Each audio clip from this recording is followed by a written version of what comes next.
Hey internets. Most criticism of democracy should really come prefaced with the following question. Do you honestly and sincerely believe that democracy is the best human beings can do? Because this question really changes the course of the conversation entirely. Mainly in that it's kind of a cheat code to skip a lot of the BS. Because in modern Western society, everyone kind of likes to put democracy on a pedestal. We just kind of assume that it's the greatest thing ever, and that it represents the monumental achievement of human freedom. And when you question that, everyone seems to like to strawman any argument against democracy as lay literally 1950s mustache man, instead of dealing with said criticism in anything remotely resembling a manner of good faith. And this strawman is interestingly enough so common that it happens on both sides of the boomer lib aisle, with left-leaning democracy apologists thinking that you're talking about 1950s bad mustache man white version, and right-leaning democracy apologists thinking that you're talking about 1950s bad mustache man red version, which of course is very silly because when we are criticizing democracy from a pro-liberty perspective, we're obviously not talking about either of these. And so to kind of skip all that fluff and misunderstanding, it's better for people to put more emphasis on questioning the democracy narrative that democracy is the ultimate pinnacle of human civilization and freedom. Or in other words, asking people whether or not they sincerely think that humanity can never evolve past democracy, that there's absolutely nothing possible beyond the horizon of human civilization that is more conducive to human liberty, the building of society, and economic growth than democracy. That we human beings are just too stupid to come up with anything that is potentially better. Because if the answer to this question is yes, democracy really is the best that humans can do, that we are in fact just a bunch of stupid apes who are incapable of coming up with anything better, then, well, long live democracy. But on the other hand, if the answer to that question is no, and that we actually can do better,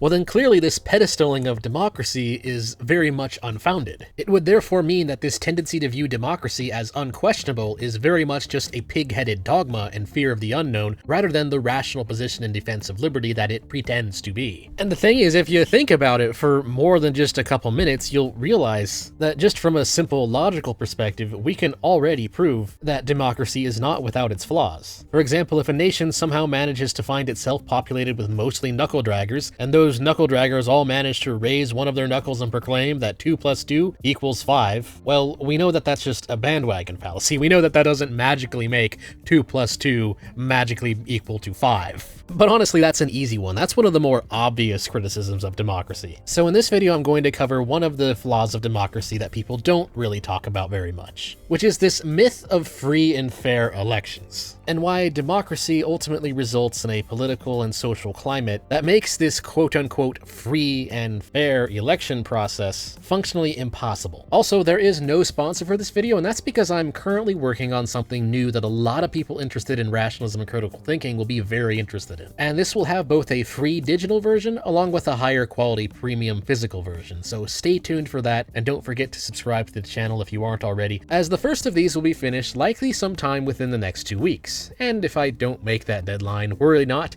it will be done by the next 2 weeks after that, and that will just kind of repeat in a 2 more week cycle until it's ready. Don't worry, I promise it will not be that long. But anyways, let's get things started with what exactly is meant by a free and fair election. Well, fortunately for us, we have good old-fashioned Wikipedia to provide us with the good old-fashioned establishment opinion on what a definition of a certain thing is. And they define a free and fair election as an election in which coercion is comparatively uncommon. Apparently coined by the political scientist Robert Dahl, a free and fair election involves political freedoms and a fair process leading up to the vote, a fair count of eligible voters who cast a ballot, or in layman's terms known as voting, along with a lack of electoral fraud or voter suppression and acceptance of election results by all parties. Now, immediately we run into the problem of democracy supposedly being free of coercion, which immediately doesn't really make much sense because democracy is inherently a form of coercion. It is coercion by majority. That's kind of what democracy is. It is this idea that a non-voluntary political system is valid and good so long as the majority of people vote for it. That is how democracy in its own political theory gains what we call consent of the governed, or the idea that a government's legitimacy and power are derived by the approval of the people it is governing. And the idea with democracy is that it's fair to assume that this consent exists, regardless of whether or not it actually exists, so long as the government can gain enough electoral votes. Which, for the exact same reason as the knuckle-draggers I mentioned mentioned earlier, raising their fists and proclaiming that 2 plus 2 equals 5, well, that's obviously just not a thing. What if the people who lose the election don't want to go along with the new rules that have been put into place through this system of democracy? What if they don't want to give their consent anymore? Does any democratic country today offer individuals any kind of meaningful out of this program? And the answer is no, they do not. But now, admittedly, that's probably not what they mean by coercion in this definition, but it's just important to point out that democracy itself is just majority rules, which is a form of coercion, is a form of tyranny by majority. Democracy has never pretended to be anything else. And this is where we kind of see a big reasoning mistake in the minds of the people who refuse to question democracy, is that they're implying that you are free in a system so long as you get to participate in that system, even if on an individual basis you don't actually have any real power. Which of course is very silly reasoning. Like, for example, if you were being made to participate in your own execution for a crime you didn't commit or some bogus crime that the communist regime made up, and they let you press the button to start your own execution in the execution machine, the fact that you're participating in it and voluntarily get to press the button if you want, does that mean that you're free from your own execution if you don't want to be a part of it? No, of course not. They'll tell you that if you don't press the button, then somebody else eventually will. And of course, people might say that that's a really unfair comparison, but actually, in terms of just reason, it's not. The same problem applies with democracy. If you decide not to vote in it, you still get screwed over by the stupid stuff that the rest of the people vote for. You don't actually have an out. And so if A and B choose to rip off C, even if C doesn't want any part in it and decides not to even partake in the democracy, well, person C is still going to get ripped off by the state in this situation. And therefore, democracy doesn't actually attain anything resembling a consent of the governed here. But again, what they probably mean by coercion here is just that the election process itself is free of coercion, that people aren't being coerced into voting a certain way. They're probably not thinking about the actual system as a political philosophy itself. But the problem is, even in first world democratic countries, the election process isn't really meaningfully free of coercion either. For example, you have psychological coercion. A lot of the political campaigns of most parties, again, even in the first world, really come down to just fear of the other guy. Vote for me because other guy is literally 1950s Bad Mustache Man. And so just from that alone, you have a lot of people just voting out of fear of what they think the other guy will do to them if they don't vote for the opposing candidate. And of course, this information isn't exactly honest either, because no country on earth has a system of mainstream media that is free from corruption. And of course, politicians can get away with lying. They can claim that their platform is A with beliefs and policy positions 1, 2, and 3, and then go in a completely different direction if they want to once they're actually elected. The only form of accountability we have is whether or not they can get reelected. And of course, since all politicians lie in this matter, it is proven throughout history to not exactly be that much of accountability at all. I mean, seriously, when was the last time a political candidate in a first world democracy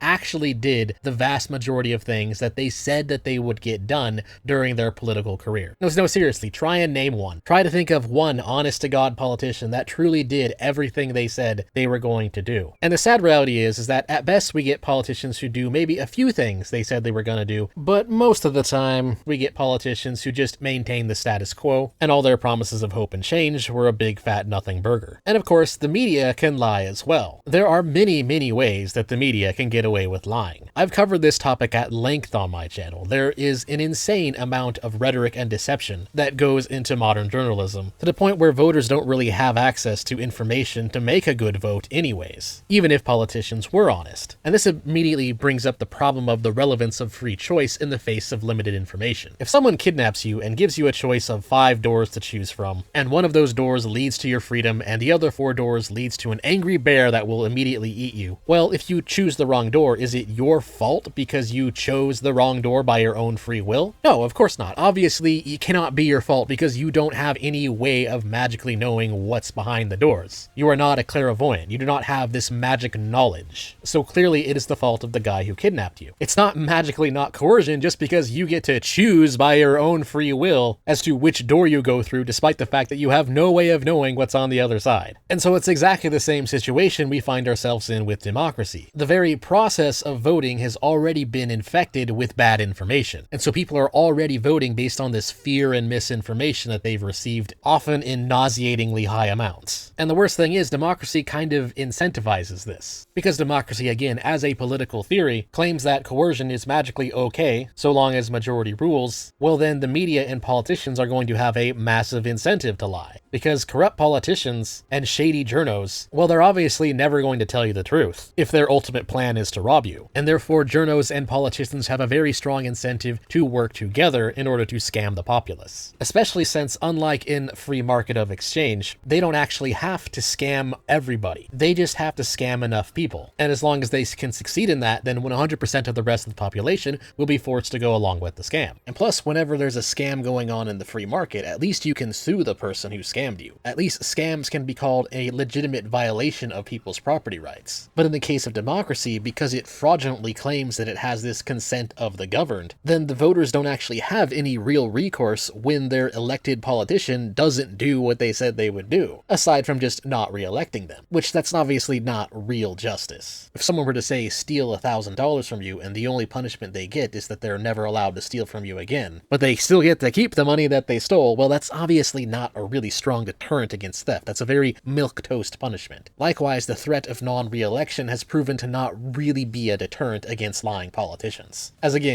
proven by history. And so to say that the election process itself is free of coercion, when all these voters' heads have been jam-packed with disinformation campaigns, I mean, it's just a completely ridiculous moot point. And of course, there's nothing fair about this process at all, because what if you're one of the voters who actually has done the research? What if you are one of the very few well-informed voters with a pro-liberty mindset, and you have done meticulous research to see through all the journo lies and the politician deceptions? And so you vote for that one third-party candidate who actually is a decent person, might actually do something about the status quo. Well, the result, of course, is that he only gets 1% of the vote. Okay, so how the heck is that fair? There's nothing fair about that process. It is completely absurd to call that fair. All it takes is one clueless knuckle-dragger voting for status quo candidate A because they're afraid that status quo candidate B might be literally bad 1950s mustache man, to counteract the vote of someone who actually knows what they're doing. And this immediately brings up an obvious problem here, which is that this claim of free and fair elections,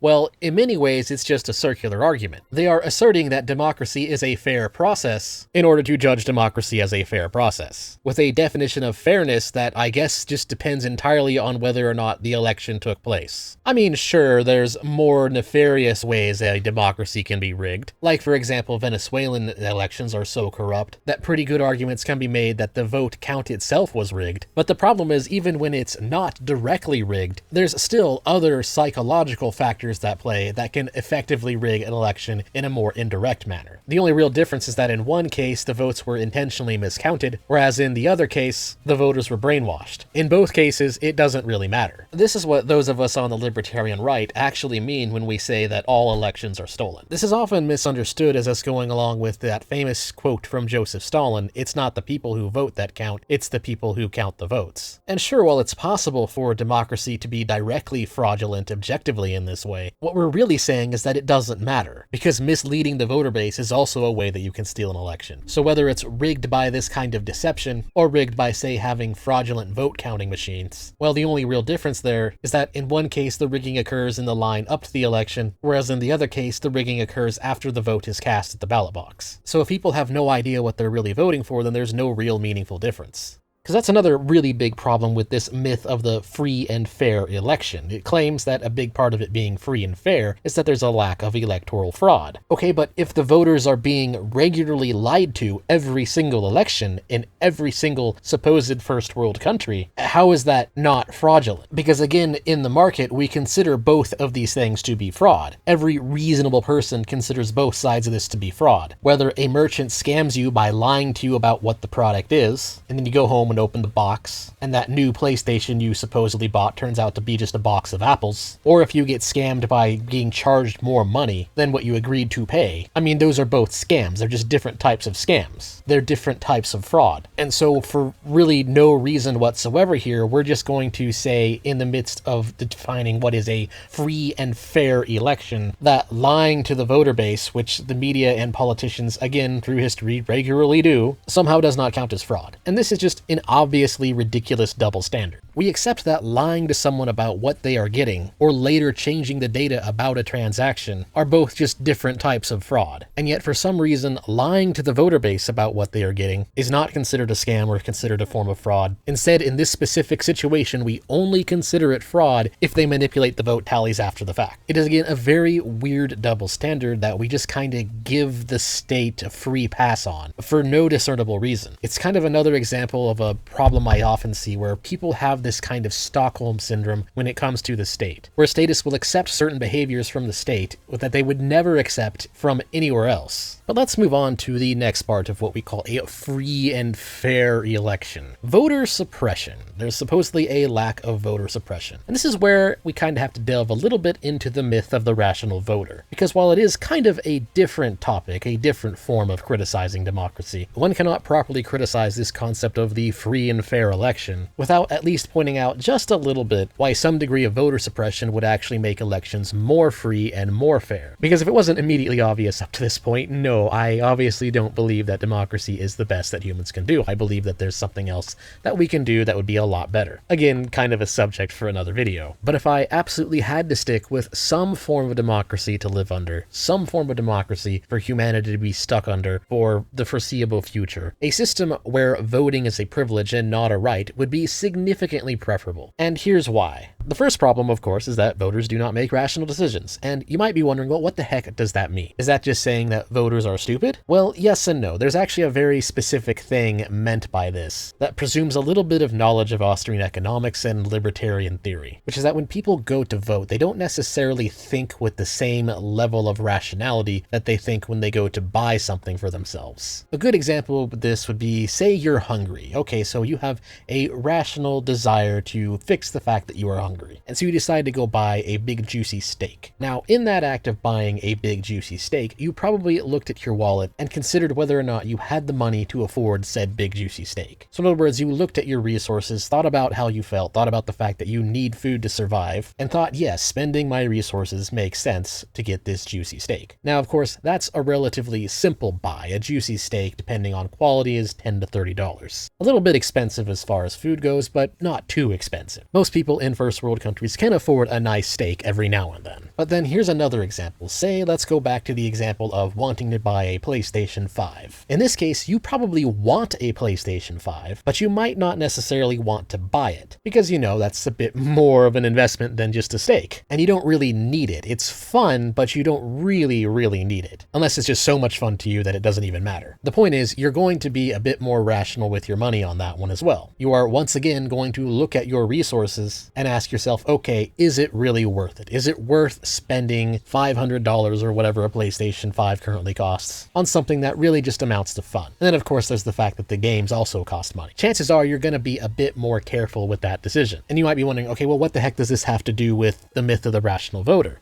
See, that's where the problem comes in. You see, voting effectively is choosing what to do with a whole lot of money. Taxes affect us all, whether it's direct taxation from the money that the government takes from us, or through indirect methods such as through tax incidence, where the impact of taxes is given to the consumer rather than the person producing the goods, or some similar problem. The point is, we all pay taxes, and we actually all pay a bit more than we think we do because of, again, tax incidence. And so when you're voting, you're also deciding to some degree what to do with your money. But the problem is, voters don't really think about that. When voters vote, it's been proven that most of them vote without really thinking about what they're doing with their own money. Rather, they vote thinking that they're choosing what to do with somebody else's money. money. And the result of this is that voters make decisions that are very stupid and wasteful. Because if you could just vote yourself a PlayStation 5, well then that would be a very different decision entirely. If there was a city out there that included some silly choice on their local ballot that everybody gets a free PlayStation 5, I guarantee you a lot more people will be checking that box for yes than the people who would actually be more rational with their own money when deciding whether or not to buy a PlayStation 5 for themselves. Because voting brings with it this weird psychological phenomenon where it kind of removes people from any kind of sense of financial responsibility. They don't understand that the free stuff isn't actually free, and this is partially because they don't really have an incentive to understand what they're really doing when they vote. An individual vote is unlikely to make the difference in the long run, and so people don't really have an incentive to be rational. They don't really have an incentive to understand what they're doing. And a lot of politicians know this, and that's why they promise lay-free stuff. They know that all they have to do is cater to these irrational voters. This is why in the United States, DNC strategy can be summarized by this here Bronco cartoon. The DNC has figured out that allowing everyone in from the southern border without vetting them for anything ultimately benefits them at the ballot box. Because when you have a voter that is uneducated and lacks skin in the game, then they have no incentive whatsoever to make rational decisions when they come to voting. Because a lot of people don't really understand that voting is really just an act of indirect violence. You are essentially asking the state to force others to go along with your will. And when you have an unintelligent and uneducated voter, they just don't understand that. They just vote for free stuff. And a lot of times it's because they just think that they're taking it from the rich or from the evil street white male, when in reality they're taking it from everyone, including themselves. But it doesn't matter because they don't understand that. And so if you absolutely had to stick with democracy, if you had to stay the liberal course, the better way to do it would be requiring voters to have a skin in the game. Limit voting to the voters who have a better incentive to make more rational decisions. Things like owning land, being a net taxpayer. Or another one I've seen that I don't fully agree with, because I don't personally agree with everything the military has done, is being a military veteran. Although for this instance, I will recognize that it is one thing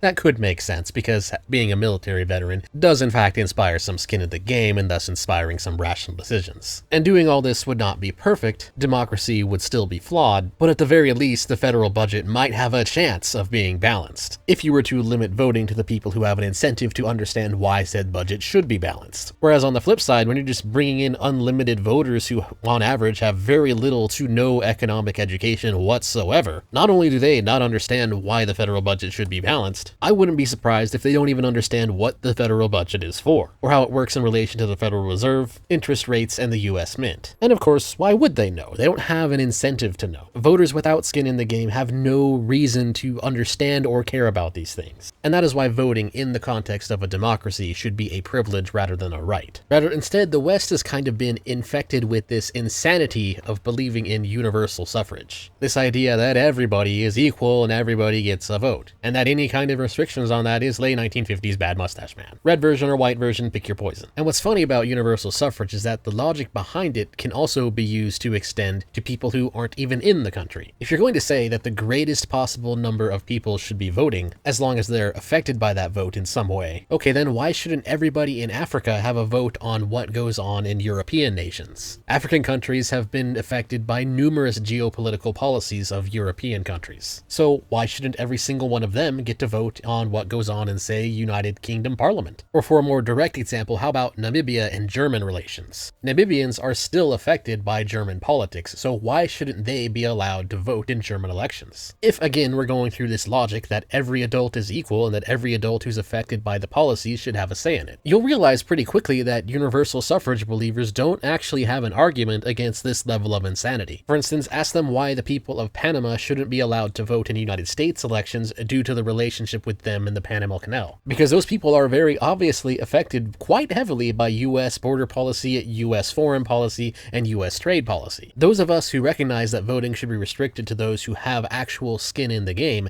can easily answer this question. The answer being because they aren't the ones paying for it. They aren't the ones who will bear the brunt of the responsibility for irrational decisions. But universal suffragoids who deny that reason, they don't have an answer. No, seriously, if you look up all the arguments for universal suffrage, you'll find out that every single one of them can be quite easily flipped to extend to people outside the country. In fact, they honestly don't even have a good argument against why the right to vote should not be extended to 5-year-olds. They'll sit there and tell you things, oh well, that doesn't make any sense because children, they don't know what they're doing. Children don't understand the budget. Really? People who don't understand the budget shouldn't be allowed to vote? Wow, literally 1950s mustache Mustache Man. And then finally, for this free and fair election, we have the acceptance of election results by all parties. Now, ignoring the fact that the Democrats are still denying the election results of 2016, and a lot of Republicans are also denying the election results of 2020, it doesn't really matter because the way democracy works is that the losers are kind of forced to go along with it anyway. That is what democracy is. It is the justification of coercion by majority. So whether they accept the results or not almost kind of doesn't really matter. That's actually the main problem. As stated by Murray Rothbard, majority coercion over the minority is still coercion. And so this idea of a free and fair election,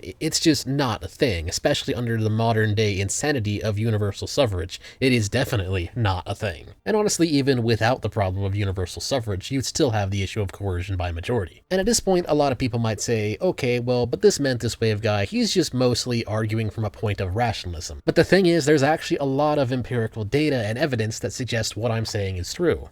For example, there's actually been some neuroscience studies showing that voters really do vote largely based on fear of the other guy. And so negative ad campaigns and propaganda and fear-mongering will always be a thing. And then of course there's data showing just how much voters vote for just free stuff. There's a fairly simple study from 2021 which looked at this kind of thinking from the standpoint of education and income, which showed that people of low education and low income pretty consistently had some of the highest averages for believing that the government exists to, well, you know, provide them with free stuff. Or another big red pill on voter rationality is the fact that there's been many studies that have looked at bandwagon voting. In other words, there's at least 5% of the population who votes not based on policy, but they vote entirely based on who they think is going to win because they want to feel like they're on the winning side. I've mentioned this before. It's pretty disturbing, but also just a little bit hilarious. It just kind of proves one of the points in the myth of the rational voter, that a lot of voters don't really have an incentive to care about their vote because they believe their vote will have a very minimum impact, so they vote based on really weird, irrational, emotional reasons instead. And then when it comes to corporate media honesty, I mean, I've already done an entire video on that one, but even without that, political media bias is a pretty well documented phenomenon. And then of course, for politicians and their honesty, well, that's where things get a little bit nuanced. Studies that look at this from a purely quantitative perspective conclude that politicians keep their promises roughly 50 to 67% of the time, depending on various factors. However, the problem is they usually only keep their promises when it falls in line with how their institution works anyways. In other words, the promises they're keeping are the promises that would be easy for them to keep, that would fall within their party line and how the government already operates. And so the promises they're breaking would be the promises that actually would deal a challenge to the status quo. Because, you know, of course, heaven forbid that any politician would actually do something that challenges existing power structures. That would just be awful. And of course, one only need to take a quick gander at voting demographics to understand why the DNC has adopted an open border strategy. Spoiler alert, it's not because the Democrats suddenly adopted the libertarian principled position on open borders based on a utopian interpretation of natural law theory.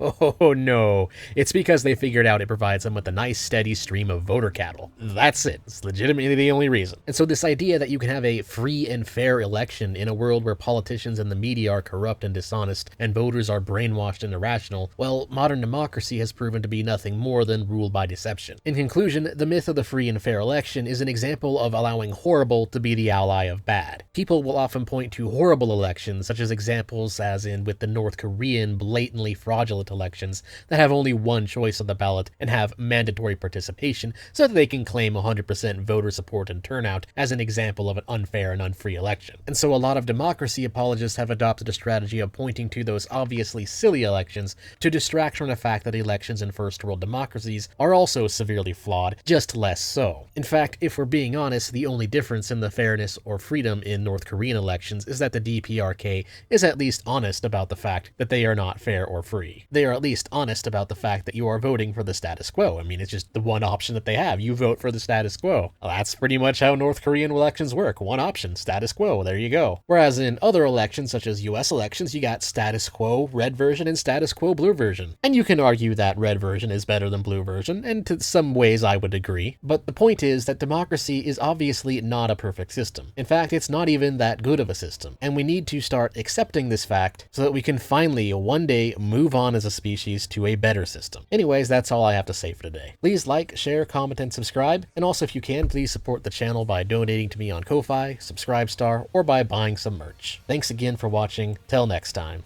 And while that's the end of the video, gameplay footage in the background shall continue until the transitioner is exploded. Because I can, and I figured some of you'd want to watch it.